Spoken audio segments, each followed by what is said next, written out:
Hello, everyone, and welcome to the Winecast. This cast is going to tackle one of my very favorite grapes, a grape that, on top of being complex, lively, and an amazing and versatile pair with foods, fairly screams Italy no matter where it's grown, Sangiovese. Before I start this cast, though, I want to give a shout out to Michael over at Underneath the Bottle here on YouTube. In addition to being a great friend of this cast, he runs a fantastic channel dedicated to wine and his adventures as a sommelier in Japan, Norway, and elsewhere. You can find a link to Underneath the Bottle under the Featured Channels column on my channel's homepage, and if you haven't already, you should definitely go to check it out. Thanks again for all the support, Michael. All right, now back to Sangio.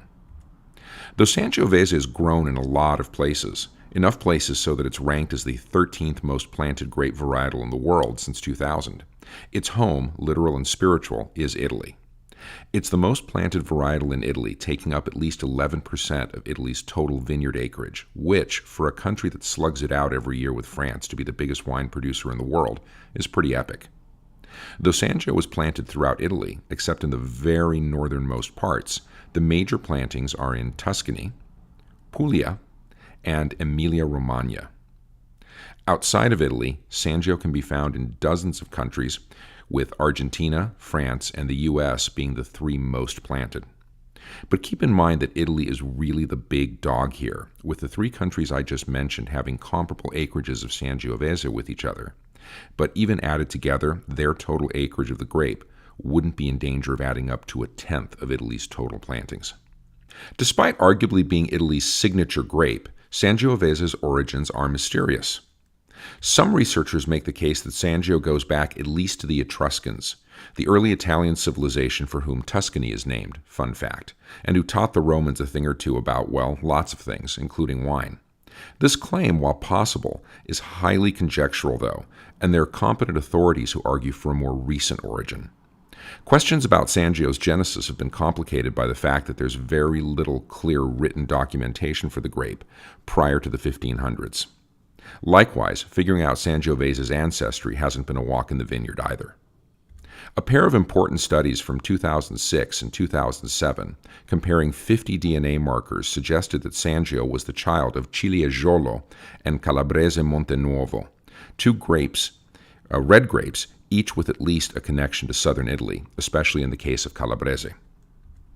But another study in 2007 that compared fewer DNA markers but seems so far to have had more of its findings replicated by other studies concluded that while Sangiovese was related to Ciliegolo, the relationship ran in the opposite direction, with Sangio being the parent, along with another grape called Muscat Rouge de Madère, and Ciliegolo the child. And as for the question of where Sangiovese was born, regardless of who the parent was, the usual answer has been that it's been native to Tuscany. Remember the Etruscans, after all. And there's some evidence for this, since Sangio seems to have some genetic links to wild Tuscan grape varieties. But the same study that argued for Sangiovese being a parent to Ciliegolo also showed that Sangio has a close relationship to 10 other varietals, all with strong links to southern Italy, raising at least the possibility that Sangiovese's true origins might lie to the south in Calabria or Sicily, and not in Tuscany. Finally, even Sangiovese's name, which most sources will confidently tell you means the blood of Jupiter or the blood of Jove, is open to question with several other suggestions out there, some of which leapfrog over Italian and Latin completely and try to find an etymology in Etruscan. Oh, those pesky, pesky Etruscans. So when it comes to Sangio, there's still a lot out there to be learned. Speaking of learning things, when it comes to Sangio, you'll need to learn some regional names for the grape, or you might just pass up some opportunities to sample it. While in the Chianti region of Tuscany, as well as generally in Italy and abroad, it's known as Sangiovese, in the Montalcino area of Tuscany, it's called Brunello. In Montepulciano, also in Tuscany, it's called Brugnolo Gentile, though the wine made from it is called Vino Nobile di Montepulciano. Just to keep things complicated, you should know that there is a grape called Montepulciano in Italy, which may be related but is by no means identical to Sangiovese. Wines made from this grape in the Abruzzo region of East Central Italy are identified as Montepulciano d'Abruzzo, and again, don't confuse them with Vino Nobile di Montepulciano, which gets its name not from a grape but from a Tuscan village. I know, it's complicated, but back to names for Sangio. Still in Tuscany, in the village of Scansano, our grape is known as Morellino, and finally, outside of Italy on the French island of Corsica, it goes by Nieluccio. You'll often hear people talk about these different names for Sangiovese as if they were different clones of Sangio. That's incorrect, and in fact, Prugnolo Gentile and Brunello are genetically identical with the Sangiovese grown in Chianti, though it took a while to figure that out. And even now, the official Italian registry of grapes still treats at least one of these, Prugnolo, as a separate varietal. Also, you might hear a lot about a distinction between Sangiovese grosso, or Sangiovese with big berries, versus Sangiovese piccolo, or Sangiovese with little berries. But that hasn't panned out either, with most of the grapes put in either camp having turned out to be genetically identical with each other, though the whole piccolo grosso thing still does get a lot of play. It's not that there isn't genetic variation when it comes to Sangio. It actually has quite a few clones, with the far less romantically named R24 and T19 leading the pack as favorites for quality production. It's just that the real clones don't line up with the traditional regional designations or with the Piccolo Grosso distinction. So what are you going to find in that glass of Sangiovese you're getting ready to drink? Well, that can depend, because like Pinot Noir, Sangio is famously sensitive to its terroir. Cool climate examples usually pack some tart cherry, orange peel, and licorice with floral notes, while warmer climates give a different expression. The cherry deepens and notes of plum and chocolate express themselves with herbs coming through instead of flowers on the nose. Give a good Sangio some age and leather and tobacco will come to the fore. Sangiovese is well known for its high acid that especially comes out in the cooler climate styles. Tannin usually sticks around the medium plus or medium high band of the spectrum, but it can get straight up high, and again, like Pinot, color tends toward the lighter end of things. The high acid generally makes Sangiovese a great wine to pair with a variety of foods, and the classical pairing is pasta dishes that are sauced with tomato. So, what to try? Well, brace yourself because the list of options is long. It'd be hard to claim that you've really sampled Sangiovese without trying a Chianti, so start there. However, for reasons best dealt with in a dedicated cast, wines from Chianti can be hit or miss, so maybe start with something from the Chianti Classico zone, the original area where Chianti was first made and which has slightly higher standards than other parts of Chianti.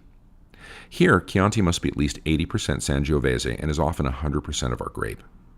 Chianti Classico is one of the cooler parts of Tuscany, and wines from this region tend toward the lighter end of the Sangio spectrum. Farther to the south in Tuscany is Montalcino, with a warmer climate and, consequently, richer and bolder wines.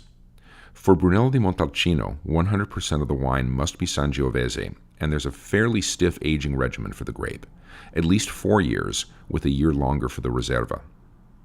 These wines tend to be expensive, so if you don't want to break the bank, try a Rosso di Montalcino, another 100% Sangio, but with shorter aging requirements that producers will make and sell relatively quickly to help cover expenses while the Brunellos are aging. While you're south of Chianti Classico, give Vino Nobile a try.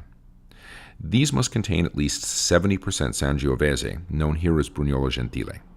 Vino Nobile is highly regarded and it can be a better bargain than Brunello.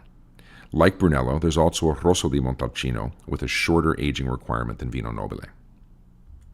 So, how about a Super Tuscan? That's Sangiovese, right? Well, sometimes. The tricky part about so-called Super Tuscans is that this isn't a regulated or even particularly well-defined category. Some Super Tuscans are 100% Sangiovese, some have varying degrees of international varieties like Cab Sauv and Merlot blended in with the Sangio, and a handful have no Sangio at all. And none of them say Super Tuscan on the bottle.